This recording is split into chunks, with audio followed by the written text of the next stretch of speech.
Hello and welcome to today's lecture on the determinants of the required rate of return.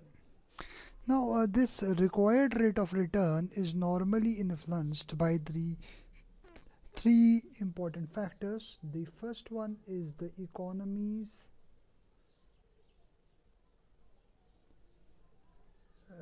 real risk-free return.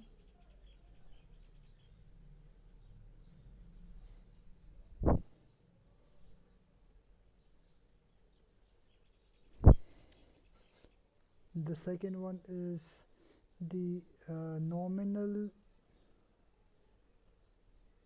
risk-free return.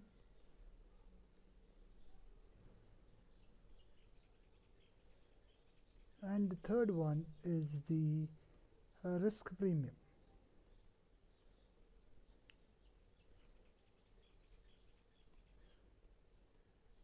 Now, the important factor that determines this real risk-free return, it is the different investment opportunities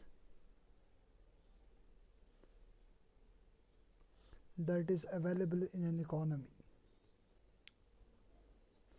In a similar manner, the different factors that affect the nominal risk-free return, it is the inflation and the conditions of capital markets.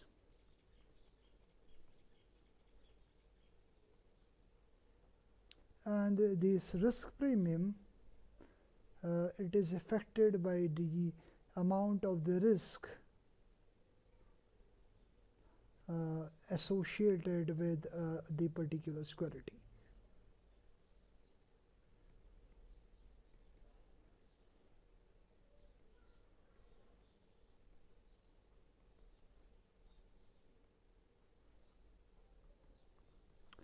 Now let me discuss the various what do we actually mean, how this real risk-free return is determined. I said that the different investment opportunities are going to affect this real risk-free return. Now, firstly, what does this real risk-free return mean, or real risk-free rate mean? It is simply the it assumes this real risk-free rate resumes no inflation with no uncertainty.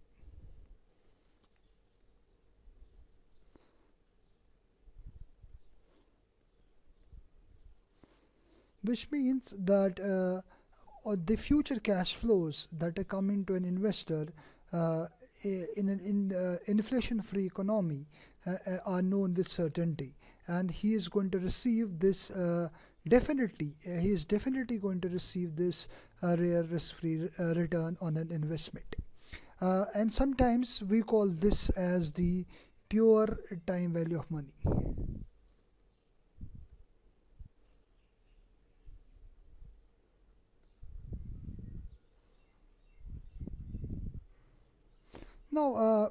Now suppose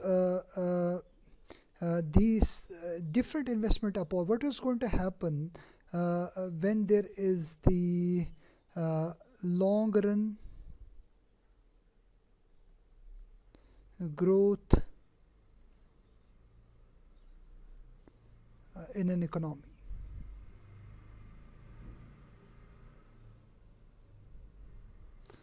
Now, suppose if there is a long run long run growth in economy, which means that there will be different investment opportunities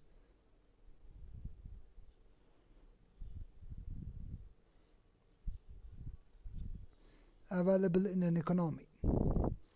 Now, this rapidly growing economy is going to face a different an increase in the investment opportunities, And if there is an increase in the investment opportunities, which means that there is definitely going to be an increase in the required rates of return.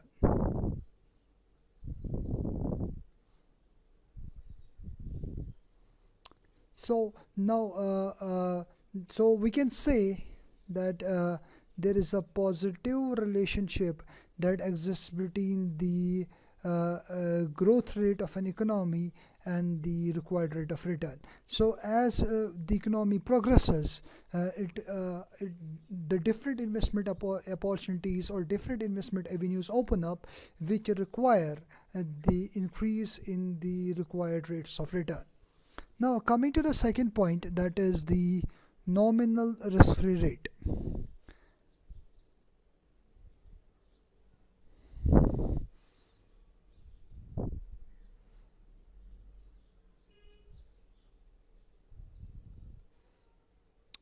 There are two factors that determine it. First, let me talk about the inflation,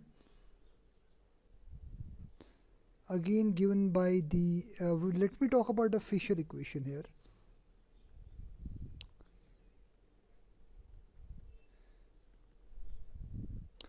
What does this equation tell us? It says that the nominal risk-free rate, it is equal to 1 plus real risk-free rate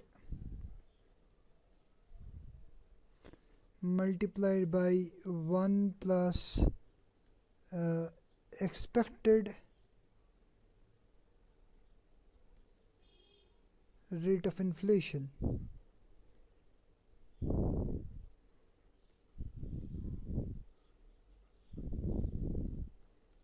minus 1.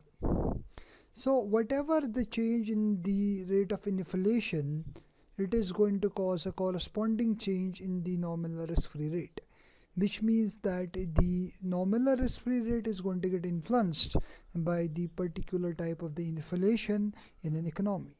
Now let me talk about the second factor, that is the conditions in the capital markets.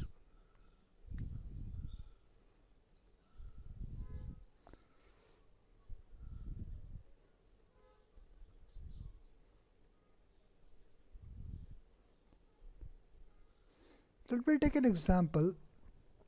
Say for example, a government is running a deficit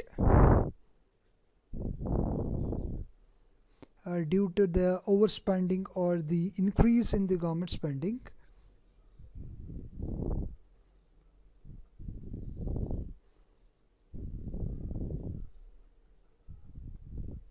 Now if the government is running a deficit, which means that there will be a increase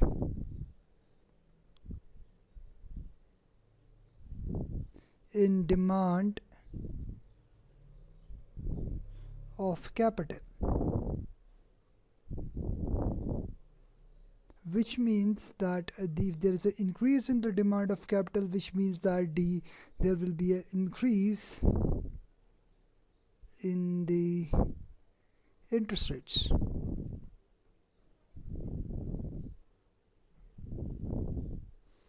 Now this increase in the demand will definitely increase the interest rates, which means that definitely there's going to be the increase in the required rate of return, or in itself we can say now the required rate of return in itself depends upon the increase in the demand of capital that is in itself caused by the capital market conditions when a government is running a deficit or there is a huge demand of the capital in an economy.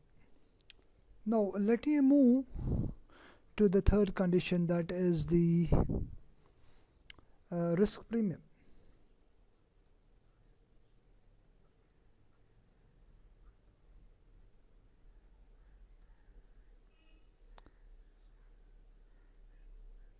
Now let me here talk about what does this risk premium mean.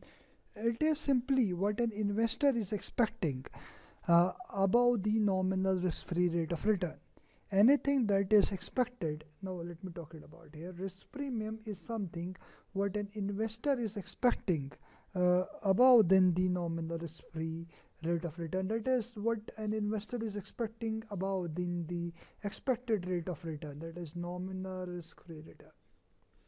Whatever is the difference between these two is known as a risk premium. Why does an investor charge this risk premium? That is the an investor charges this premium because he is facing with the different types of the risk. This can be the financial risk,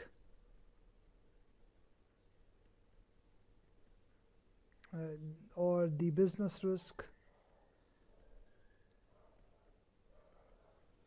This can be liquidity risk. This can be exchange rate risk, or any other, etc. Now we know that financial risk is caused by the capital structure puzzle. Whenever there is a change in the capital structure by the debt equity combination causes a kind of a financial risk, and business risk is in itself caused by the income stream. When the company is facing an uncertain income stream, or in a similar manner, there are different types of the risks that a company faces, and it has different reasons for the same. But however, we need to concentrate here on the categorization of two types of risk. One is systematic risk and unsystematic risk.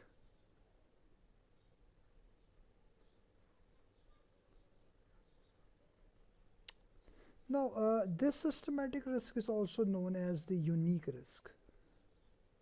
Now it is known as unique because it is particularly associated with a particular stock because of its unique factors. While as the systematic risk, it is always going to affect each and every security in a similar manner. So we often say that this unsystematic risk can be diversified by using the efficient portfolio.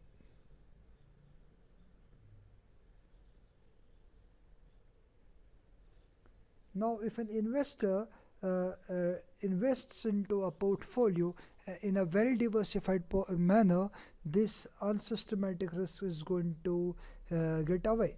Now, the only risk that he is going to face is the systematic risk. Thus, we say that the risk premium is a function of the systematic risk, because the unsystematic part of the risk is diversified by investing into the portfolio. The only thing that is left is the systematic risk, which is measured normally by the beta, and this is the only part that an investor is facing, and the only risk that will increase the required rate of return for an individual or for an investor, and thus he requires a particular amount of the portfolio risk premium, that is something above an increase in the required rate of return over the nominal risk-free rate.